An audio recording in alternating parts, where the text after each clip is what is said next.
中国又要出大事了。就在所有人以为房地产危机已经够惨的时候，没想到另一颗更巨大的定时炸弹正滴答作响。新能源汽车行业正在重蹈房地产的覆辙，活生生走向车市版恒大的暴雷之路。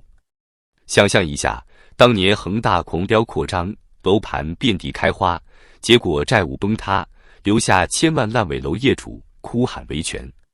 如今，中国的新能源汽车行业正复制这场悲剧，只是这一次坍塌的不是房子，而是数千万辆卖不出去、无人接盘的汽车。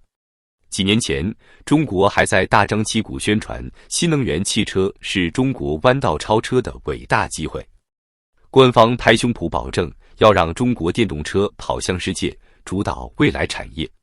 结果呢？短短几年时间，所谓的希望产业却沦为一个充满泡沫的庞氏骗局。看看触目惊心的数据吧。中国汽车流通协会最新报告显示，73.6%的二手车经销商陷入亏损。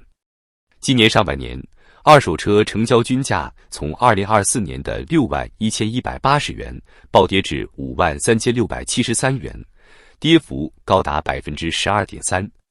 新能源车占销量比重高达36.7%，但价格一路下滑，几乎成了白菜价。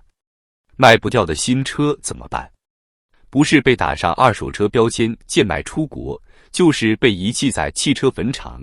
一排排全新的电动车落满尘土，车胎早已干瘪。视频一经传出，网友们震惊留言：这不就是当年的烂尾楼，只不过换成了汽车。最可怕的是，这并不是简单的市场调整，而是政策与地方政府合谋制造的恶性循环。咨询公司 Alex Partners 的预测已经掷地有声，到2030年，中国129个电动汽车和混合动力车品牌中，只有15家能存活。换句话说，超过80%以上车企注定要死。但现在的问题是，他们偏偏死不了，因为地方政府不允许。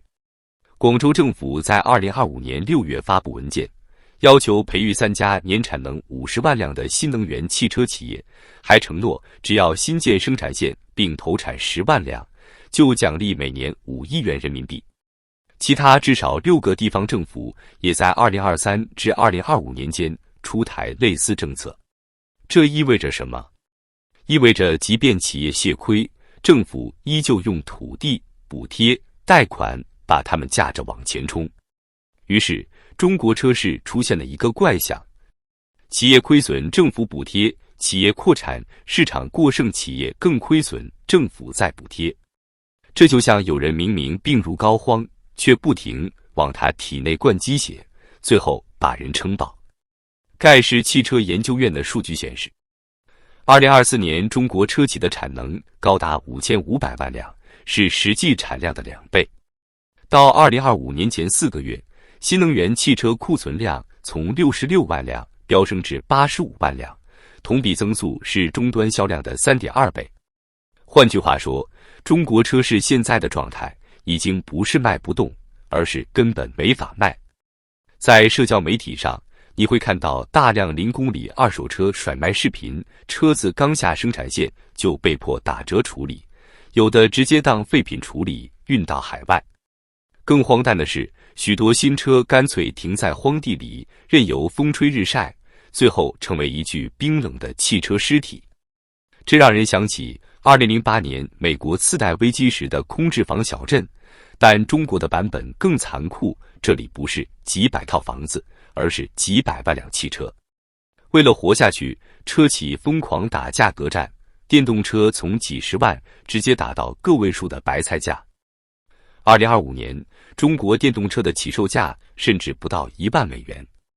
对比美国市场，低于3.5万美元的电动车寥寥无几。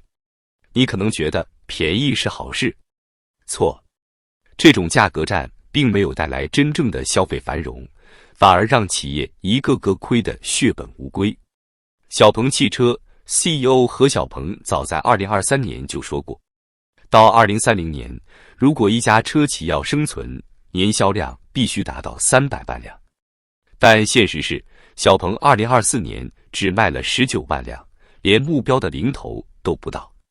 于是车企陷入绝境，不降价卖不出去，降价赔本赚吆喝，停产失去现金流，直接死掉。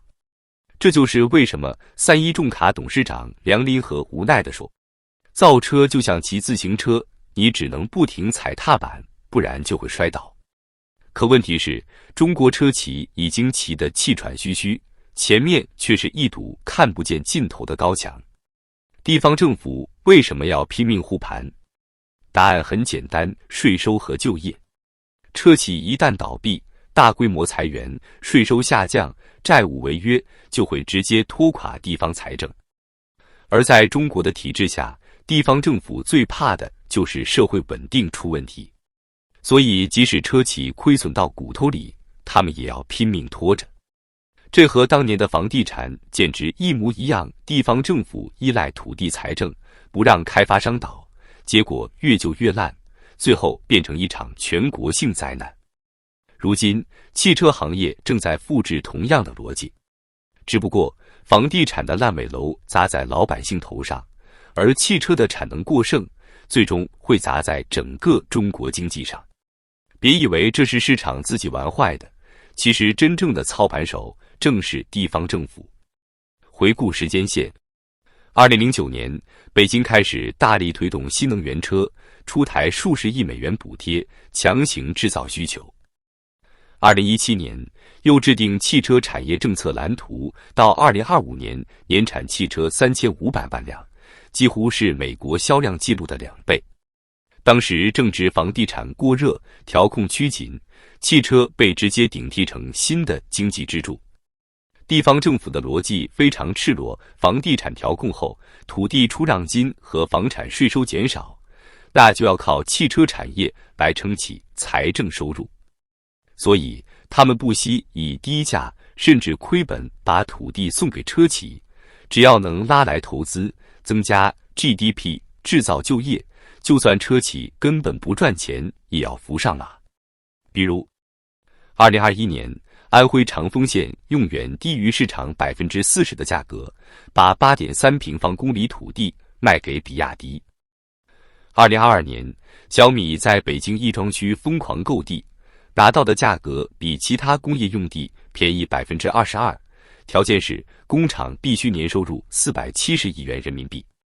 这些土地政策就像当年政府强推造成运动一样，短期刺激了经济数字，却埋下了无法消化的巨大产能。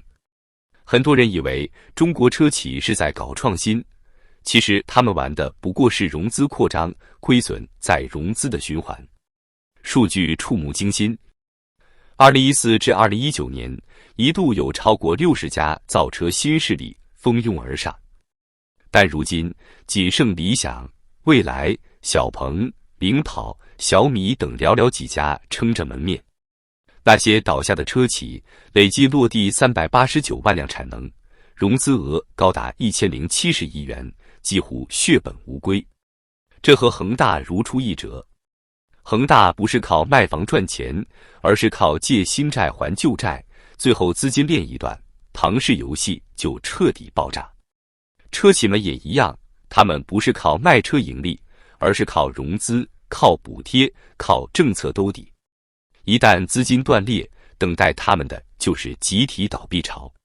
想象一下，当数十家车企同时倒闭，上百万工人失业，数以万亿计的债务烂在银行账本里，中国会发生什么？就业危机，汽车产业链涉及零部件、经销商、维修厂、物流运输一旦崩塌，数百万工人失去生计。金融危机，大量车企贷款无法偿还，银行坏账飙升，债务雪球滚不动。消费崩塌，消费者看着车价崩盘，彻底失去信心，汽车成为负资产。地方财政暴雷，那些靠土地吸引车企投资的地方政府收入锐减，还背上一屁股烂债。这就是车市版恒大最可怕的地方，它不仅是产业问题，而是系统性危机。房地产已经拖垮中国经济10年，如今新能源汽车会是下一个炸弹。很多人还在幻想中国新能源车还有希望，出口到海外就是出路。但现实是，全球市场根本消化不了中国的疯狂产能。欧洲、美国、日本纷纷提高关税，设置技术壁垒。东南亚、印度市场有限，根本吃不下中国甩卖出来的上百万辆车。大量0公里二手车只能当废铁一样被甩卖，利润几乎为零。当年中国人把房子当成财富梦想，如今新能源汽车也被包装成中国弯道超车的神话。但事实是，房子烂尾了，车子堆成坟场了，所谓的中国梦碎了一地。中国产能过剩是一个系统性问题，这不仅仅是汽车的问题，而是中国整个经济模式的病根，依赖投资、补贴和举债，而不是依赖真实需求和市场规律。房地产崩盘了，汽车接盘；汽车崩盘了，下一个会是谁？光伏、芯片，还是钢铁？历史会一次次证明，当一个国家用制造泡沫来粉饰太平时，最终等待它的只能是更大的崩塌。中国的车市版恒大正在逼近爆炸的临界点，而这一声巨响不仅会震碎中国经济，也会让世界看到一个冰冷的事实。所谓中国奇迹，不过是建立在一座座汽车坟场上的幻觉。